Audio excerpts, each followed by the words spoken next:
The Indian subcontinent, often referred to as the Jewel of the East, was a region of immense wealth, cultural richness, and a thriving economy. Before the arrival of the British, it was home to powerful empires such as the Mughals, known for their grand architecture, administrative systems, and military prowess. By the 17th century, India's trade in spices, textiles, and precious metals attracted European powers like the Portuguese, Dutch, French, and British. This script explores how a trading company from Britain transformed into a colonial power that ruled the vast and diverse subcontinent. In 1600, Queen Elizabeth I granted a charter to the British East India Company, allowing it to trade in the East Indies. However, competition from the Dutch forced the company to shift its focus to India, where they established their first trading post in Surat in 1612.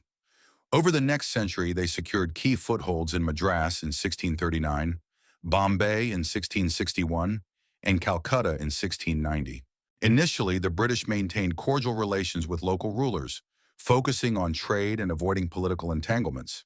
They imported spices, cotton, and silk while exporting silver and wool. The company's wealth grew rapidly, and its officials began to amass significant influence, paving the way for a gradual transformation from traders to rulers. By the early 18th century, the Mughal Empire, once the dominant power in India, was in decline. The death of Emperor Aurangzeb in 1707 led to a fractured political landscape, with regional kingdoms like the Marathas, Nizams, and Nawabs vying for power. The British East India Company and its French counterpart, the Compagnie des Indes, capitalized on this fragmentation. The British adopted a strategy of forging alliances with local rulers, offering military support in exchange for trade privileges.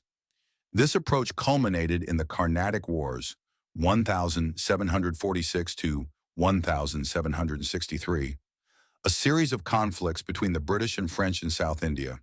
The British emerged victorious, consolidating their dominance in the region and weakening French influence in India. The turning point in British expansion came with the Battle of Plassey in 1757. Robert Clive, a young officer of the East India Company, led British forces against Siraj-ud-Dowlah, the Nawab of Bengal. Betrayal played a crucial role in the British victory, as Mir Jafar, a key commander in the Nawab's army, sided with the British in exchange for promises of power. This victory gave the British control over Bengal, India's wealthiest province, and marked the beginning of their territorial expansion. Bengal's vast resources of revenue, manpower, and goods became the foundation of British power in India. With Bengal under its control, the East India Company transformed from a trading enterprise into a governing body. It implemented policies designed to extract wealth from the subcontinent for Britain's benefit. 1. The Permanent Settlement Act, 1793. Introduced by Lord Cornwallis, this system locked landowners into high fixed taxes. This created a class of absentee landlords and impoverished farmers, leading to frequent famines. 2. Monopolization of trade. The company restricted traditional industries like textiles to promote British-made goods. This led to the decline of Indian artisans and craftsmen. 3rd, revenue drain. The wealth generated in India was used to fund British wars and industrialization, leaving India impoverished. Despite their exploitative policies, the British also established a strong administrative system, codified laws, and a modern postal network, all designed to enhance their control. The British relied heavily on their military to expand their territories, often waging wars against powerful regional kingdoms. 1. The Mysore Wars, 1767-1799. Tipu Sultan and his father, Hyder Ali, resisted British advances fiercely. However, Tipu's defeat in 1799 ended Mysore's resistance. 2. The Maratha Wars, 1775 to 1818. The Marathas, another formidable power, were subdued after 3 wars, securing British dominance over much of western and central India. 3. The Sikh Wars, 1845 to 1849. The British annexed Punjab after defeating the Sikh Empire, which marked the completion of their territorial expansion in the subcontinent. The doctrine of lapse, introduced by Lord Dalhousie, further facilitated British annexations by allowing them to take over princely states without a male heir. This policy led to the acquisition of states like Awadh and sparked resentment among Indian rulers. The growing discontent with British policies culminated in the Revolt of 1857, also known as the Sepoy Mutiny.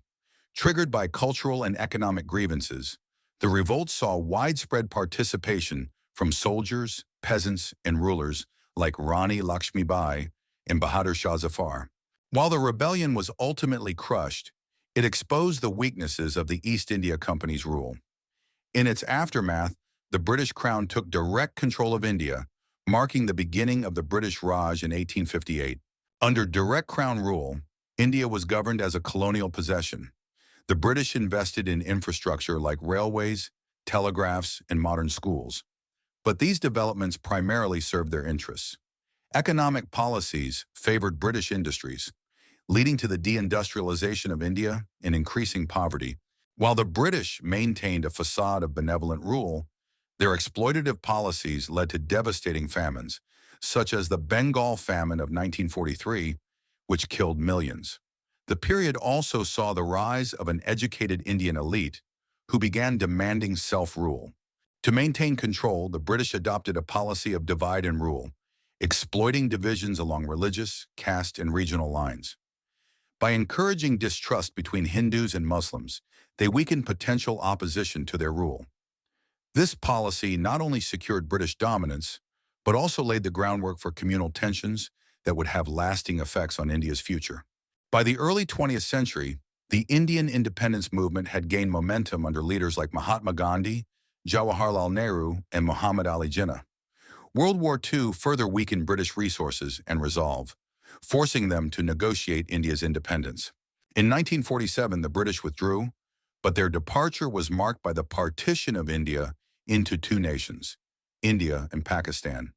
The legacy of British rule remains a complex mix of infrastructure development, economic exploitation, and lasting social divides. The British conquest of the subcontinent was a calculated process, relying on trade, diplomacy, and military strategy, but also on the exploitation of internal divisions. The story of British India is a testament to the dangers of imperialism and the resilience of a people who fought for their freedom,